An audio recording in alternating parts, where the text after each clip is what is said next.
the first in my new series of political commentary and political discussion, America's Evil Genius. And I am America's Evil Genius. This will be a weekly foray into the world of politics for us to discuss the happenings and the goings-on of our nation and our world. And perhaps even more than frequently, depending on how news events transpire and what things come about, we might break in at times to give you some analysis that way too. We'll just kind of play it by ear and see how it goes. Some of you have seen in some of my previews on my YouTube channel leading up to this, you're well aware that I'm a conservative at heart, and that sometimes I am disappointed in the fact that some conservative pundits and columnists and politicians even sometimes stop a little bit short of espousing true conservatism in what they do. And maybe that's out of some self-preservation or some concern for their advertising ratings, whatnot. And that's where I come in. I am very fortunate that I don't have to worry about any of those things. What you're seeing here is completely presented by, written, produced, whatever, entirely by me. So I don't have anybody that can take me off the air. I don't have any repercussions for anything I'm going to say, which means I can give you a pure and unadulterated viewpoint of conservatism that sometimes even our own pundits back away from. So I think that'll be refreshing for the political landscape in America going forward. So what's the first topic for what we want to discuss here? What's the first topic for the series? I decided that one of the most important topics we could discuss is something that's been all over the news recently, and that is the presidential campaign of 2012. Now, I know it's February 2011 right now, and November 2012 seems forever away, but it is true that all of the media and a lot of just you and I are looking towards November 2012 as a very key moment in our political history. And a lot of the jockeying for position and the elementary arguments for who's gonna run and who's gonna do this and who's gonna do that and what does anybody represent, those are taking place right now. So we even saw the CPAC convention last week. It seemed like everybody there was positioning themselves for a potential run, and of course Ron Paul won the straw poll there, like he wins it every year, and like every other year he probably won't be nominated anyway, but nonetheless, it is kind of that opening day of the season, if you will. CPAC tends to serve in that functional role. But the take I wanted to pursue on this, different than what most of the people are doing, I don't really want to discuss or focus on the individual candidates themselves in this edition. We will have plenty of time to do that going forward. The media certainly focuses on that. And indeed, for most of the presidential elections that we've had, certainly during my lifetime, probably during yours, it seems like we get into a situation where, most of the American people don't pay a lot of attention during the primary season, and then once the general election comes around, you've got a Democrat over here, a Republican over here, and if you're like most of us, and certainly I'm in this boat, you look at both of them and say, well, neither one of them's perfect. Well, which one do I dislike the least?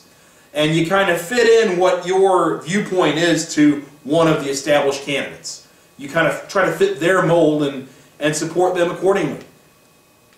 I don't think that's wise. And I think with such an important election in 2012, we should really look at doing this a different way and pursue it a different way.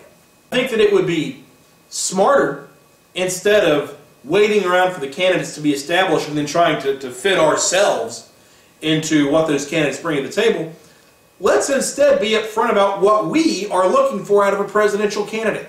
Let's make it very clear what we want a candidate to focus on and what viewpoints we want them to have, and then spend the next few months allowing the candidates to woo us, if you will, allowing the candidates to demonstrate that they can fit in to the mold that we have provided for them. I think that would be a much better way to go about selecting a president. So that's what I wanted to do today. You won't hear me really talk very much about what this candidate believes on this topic, or this candidate over here believes, or the weaknesses of this one, the weaknesses of that one, the strengths of another one. I'm not even going to go there. I'm going to discuss this from the terms of what I, as a conservative, as a Republican, as a Tea Party member, am looking for specifically out of a presidential candidate in 2012. So what I'm looking for a focus in 5 different areas, and we're going to discuss each one of them individually. There are 5 areas that I want the 2012 Republican presidential candidate or presidential candidate of any type to focus on. The first focus area is a dedication to smaller government, dedication to less government. Now, we've had discussions throughout the media, throughout politics, throughout even the local barbershop about the fiscal issues that our nation is having right now. We are burdened by debt. We are spending money hand over fist. And as a part of that, a lot of people look at it and say, well, that's the reason we need to reduce government. Now, don't get me wrong. The fiscal issues we are having are extremely important. And they are a very good reason for reducing government. But I would go so far as to say that even if we were not in the financial shape that we are in, even if we were not going through the fiscal crisis that we are going through, it would still behoove us. It would still behoove us as a nation to reduce government. It would still behoove us to streamline government and to make it smaller. Even if we didn't have the debt that we have. Even if we weren't overspending as we are. And so one concept that I really want a presidential candidate to embrace is the idea that you cannot have government and freedom in the same place at the same time. Where you have government, you cannot have freedom. Where you have freedom, you cannot have government. Now, this is not to say that I'm in favor of any kind of anarchy or anything of that nature. A certain amount of government that we have to have. Just for some very basic things. You have to have a government in place in order to facilitate the military and to control that. That's a key element. You have to have a government that can enforce property rights and trademarks and things like that. Of course, you have to have that. But beyond those specific enumerated powers, police protection, those kind of things, beyond those specific enumerated powers, you don't need the government to do anything else. And so I want a candidate who will really embrace those philosophies of looking not only where can we cut spending in terms of government, but where can we cut government, period, regardless of the spending. How can we reduce the impact that government has on our daily lives? I want them to emphasize the concept of the individual over the state. The individual is important, the state is not. The state is in the background. The government is in the background. You don't really need them to play a vital role in your day-to-day life. And I want a candidate that will reduce the role that they play. Not just pay lip service to it, but genuinely reduce the role of government. To, if you will, deconstruct government from the inside out. To act as a bit of a sledgehammer, if you will, or a wrecking ball within the government in order to destroy the elements of it that we do not need and that should not be a part of that government. I want a recognition out of a presidential candidate that, conceptually speaking, the concept of a centralized, powerful, and aggressive government has proven to be a failure. That should be the one lesson we should have learned from the 20th century, is that the concept of an active government at a central level has been a failure. And instead we should move towards more privatization of those government services. We should move towards sending some of those services out to the state and local governments where they're still necessary, or turning them over to the private sector outright. I want a candidate who is hell-bent on dismantling the government from the inside. The second area of focus I have is immigration. I want the presidential candidate that I vote for in 2012 to absolutely and unequivocally understand that we must secure our borders. That is the number one thing we do in terms of immigration. That's what we need to do. Secure the borders. I don't care if it takes a fence. I don't care if it takes a wall. I don't care if it takes a moat. I don't care if it takes militarization of both of our northern and southern borders. Put the military there, put the tanks there, put the sharpshooters there, and pick people off as they come across. If that's what it takes, that's what I want done. So we have to secure the borders. The best example I can think of, the best alliteration or illustration that I can think of, is the idea of a flooded basement. If you have a flooded basement and you've got a pipe that's leaking or that is spewing forth water, you can't go to fix the basement until you stop the leak. You got to fix that pipe first. You got to cut off that flow of water before you can even hope to fix the basement.